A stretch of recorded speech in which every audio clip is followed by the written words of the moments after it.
RTV app వార్తల్ని క్షణాల్లో చదివే అవకాశం ఉంటుంది. ఒక న్యూస్ పేపర్, ఒక టెలివిజన్ ఛానల్ మీ చేతుల్లో ఎప్పుడూ ఉంటాయి. కార్యకర్తలకైనా పోరాటం చేస్తాం. పోరాటమే మా లక్ష్యంగా ముందుకు పోతాం. రేపు జరగబోయే పార్లమెంట్ ఎలక్షన్ లో భారీ మెజార్టీతో గెలిచి కాంగ్రెస్ పార్టీకి బుద్ధి చెప్తాం. 16 సీట్లలో మేమందరం గట్టిగా పోటీ చేస్తాం. గతంలో గ్రామీణ ప్రాంతాలలో టీఆర్ఎస్ పార్టీ అధికారంలో ఉన్నప్పుడు గ్రామంలో ఏ విధంగా డంపియార్డ్ ఇచ్చాం, గ్రేవియార్డ్ ఇచ్చాం, కళ్యాణ లక్ష్మి ఇచ్చాం, మంచినీళ్లు ఇచ్చాం, అదేవిధంగా 24 గంటలు కరెంట్ ఇచ్చాం. రైతులు పండించిన పంటలు కొనుగోలు చేశాం. వాటిని చెప్తాం. ఇవాళ గ్రామాలలో ఏం జరుగుతుంది, ఇలా రైతాంగం ఏ విధంగా ఆలోచిస్తుంది. ఇలా మార్చి నెల అయిపోతున్నా కూడా రైతు బంధు రాలే. అది ఎలక్షన్ల కోసమే రైతు బంధు ఈ 3 ఎకరాలకు ఇచ్చిండు. రేపో మాపో ఇచ్చినా కూడా పార్లమెంట్ ఎలక్షన్ల తర్వాత రైతు బంధును రద్దు చేసే ఆలోచన ఇలా రేవంత్ రెడ్డి గారు చేస్తా ఉన్నారు. కాంగ్రెస్ ప్రభుత్వం చేస్తా ఉంది. వాళ్ళందరికీ బుద్ధి చెప్పాలంటే కళ్యాణ లక్ష్మిని రద్దు చేసే ప్రయత్నం చేస్తా ఉన్నారు. రైతు బంధును రద్దు చేసే ప్రయత్నం చేస్తా ఉన్నారు. కరెంటును 9 గంటలు ఇవ్వడానికి ప్రయత్నం చేస్తా ఉన్నారు. ఏది చేసినా కూడా పెద్ద ఎత్తున కుట్రలు చేస్తున్నారు. కాబట్టి ఆ కుట్రల్ని దాన్ని భగ్నం చేయాలంటే రేపటి పార్లమెంట్ ఎలక్షన్లలో కాంగ్రెస్ పార్టీకి ఓటు వేయద్దు. ఇలా కాంగ్రెస్ పార్టీ రేవంత్ రెడ్డి గారు, అదేవిధంగా బీజేపీ నాయకులు కిషన్ రెడ్డి గారు కావచ్చు, నరేంద్ర మోడీ కావచ్చు, వాళ్ళిద్దరు కూడా కాంగ్రెస్ బీజేపీ రెండు ఒక్కటై తెలంగాణ వాళ్ళని, తెలంగాణ రాష్ట్రాన్ని, తెలంగాణ ఉనికిని లేకుండా చేయాలని చెప్పి మోడీ రేవంత్ రెడ్డి గారు కుట్ర చేస్తున్నటువంటి విషయాన్ని కూడా ప్రజలకి తీసుకెళ్లాలని చెప్పి కూడా ఈ సందర్భంగా నేను తెలియజేస్తా ఉన్నా. ఏది ఏమైనప్పటికీ కూడా ఎల్ఆర్ఎస్ ఎవరు కట్టదు.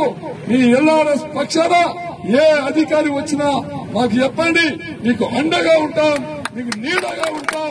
ఈ ప్రభుత్వం నిలబెడతాం, నిలదీస్తాం.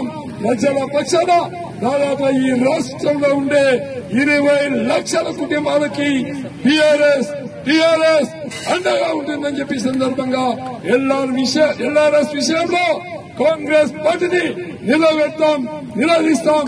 నేను వాళ్ళకు కూడా విజ్ఞప్తి చేస్తా ఉన్నా. ఎల్ఆర్ఎస్ ఎవరైతే కట్టారో వాళ్ళు మీరు కాంగ్రెస్ కు, బీజేపీకి వ్యతిరేకంగా టీఆర్ఎస్ కి ఓటు వేయండి, పార్లమెంట్ లో గెలిపించండి.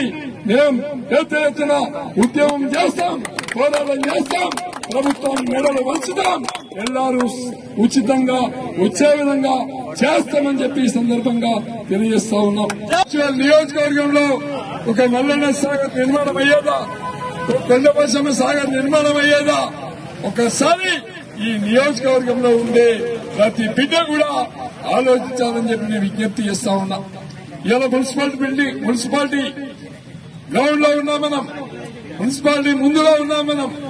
దాదాపుగా 5-6 కోట్ల రూపాయలతోని ఒక మున్సిపల్ బిల్డింగ్ నిర్మాణం చేసుకున్నామంటే, గజ్వేల్ మున్సిపాలిటీ ఏర్పాటు చేసుకున్నామంటే, ఒక ఇంటిగ్రేటెడ్ మార్కెట్ కట్టుకున్నామంటే, ఒక ఐబస్ బిల్డింగ్ వచ్చిందంటే దానికి కారణం కేసీఆర్ కాదు అని చెప్పి గజ్వేల్ నియోజకవర్గం నుండి ప్రజలందరికీ కూడా నేను అడుగుతా ఉన్నా. అదే కాకుండా ఇలా తెలంగాణ రాష్ట్రంలో గౌరవ ముఖ్యమంత్రి రేవంత్ రెడ్డి గారు అసభ్యకరంగా, గౌరవం లేకుండా మాట్లాడే విధానాన్ని కూడా ప్రజలంతా ఆలోచించాలి. ఒక బాధ్యత కలిగినటువంటి వ్యక్తి, ఒక ముఖ్యమంత్రి హోదాలో ఉన్నటువంటి వ్యక్తి సభ్య సమాజం తలదించుకునే విధంగా మాట్లాడవద్దని చెప్పి కూడా నేను ఈ సందర్భంగా విజ్ఞప్తి చేస్తా ఉన్నా.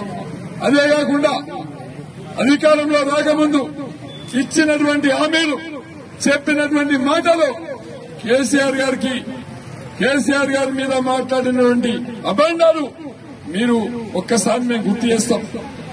మీరు అధికారంలో రాకముందు ఏ విధంగా మాట్లాడింది, మీ నోరు, మీరిచ్చిన మాట, మీరు మాట్లాడిన తీరు ఇలా ప్రజలంతా గమనిస్తా ఉన్నారు. సోషల్ మీడియా ఉంది, సోషల్ మీడియాలో మీరేం మాట్లాడింది, ఏ విధంగా మాట్లాడిండు. ఆ రోజు ఎల్ఆర్ఎస్ 3 సంవత్సరాల కింద మేము అమలు చేసినాం.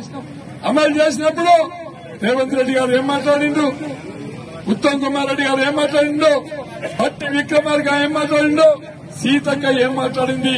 ఎల్ఆర్ఎస్ ప్రజల్ని ముంచడానికి, ప్రజల్ని రక్తం చేయడానికి, తాగడానికి ఎల్ఆర్ఎస్ తీసుకొచ్చిండని చెప్పి ఆ రోజు ఈ కాంగ్రెస్ పార్టీ నాయకులు మాట్లాడిండు. ఇవాళ అదే కాంగ్రెస్ పార్టీ నాయకులు అధికారంలో ఉన్నారు. అదే రేవంత్ రెడ్డి ముఖ్యమంత్రిగా ఉండు ఇవాళ ఈ రాష్ట్రంలో ఉన్నటువంటి 20 లక్షల కుటుంబాలను నడ్డి విచ్చడానికి ఎల్ఆర్ఎస్ తీసుకొచ్చి డబ్బులు వసూలు చేయడానికి 20,000 కోట్ల రూపాయలు 20 లక్షల కుటుంబాల మీద దాడి చేయడానికి ముక్కు పిండి చెవు పిండి వసూలు చేసే కార్యక్రమాన్ని పెట్టుకున్నారు. ఇలా రాష్ట్రంలో ఉండే 20 లక్షల కుటుంబాలు పేదవాళ్ళు ఉంటారు, బడుగులు ఉంటారు, బలహీన వర్గాల వాళ్ళు ఉంటారు. వాళ్ళందరూ కూడా ఎంత ఆర్థిక ఇబ్బందులు వస్తాయి. 20,000 కోట్లు ఏ విధంగా వసూలు చేస్తారు? మీరు మాట్లాడిండు రూపాయి లేకుండా ఉచితంగా ఎల్ఆర్ఎస్ అమలు చేస్తా అన్నారు. ఉచితంగానే ఎల్ఆర్ఎస్ అమలు చేస్తా అన్నారు. సోషల్ మీడియాలో మీరు మాట్లాడి ఒక నిమిషం.